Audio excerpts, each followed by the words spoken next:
and rifle grenades, in fact, which can cause a bit of trouble for the British, but there we go. Panzerschrecks hammering away at the support truck. Looks like it will be another loss. And now charging right into the base. No Piats, so again, no means of actually dealing with this half-track. Commandos having landed right here. Moving in with Sten guns blazing. Hammering away at the Grenadiers, forcing them to retreat. But getting suppressed in turn by the half-track, which is slowly inching out of there before something bad happens. Bit of capping in the east.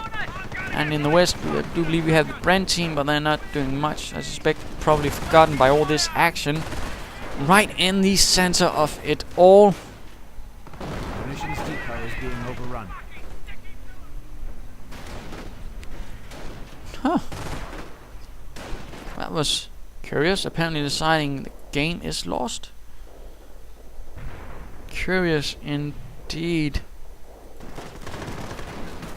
Probably because of his lax usage of cover, which did net him a many dead Grenadier and Pioneer.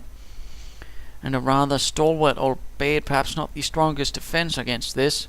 So what can we learn from this? Well, for starters, again, use cover. Again, we saw here he certainly did have an advantage for a long time, but he wasted it by basically not using cover for his Grenadiers and not really focusing them in teams with having some cover one team while the others move forward to the next piece and getting closer to the defenses.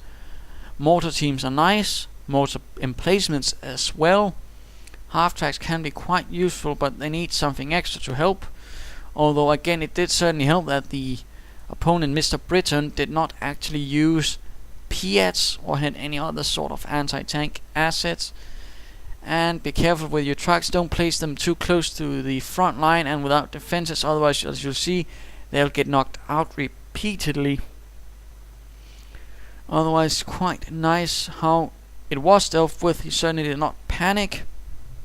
And it was certainly an interesting opening from the Wehrmacht commander. Certainly not one I've really seen before. So there you go. But I hope you enjoyed this, my 50th episode. And yes, it was a bit short, but to make up for it, I'll probably release another episode later today. So there we go. Cheers.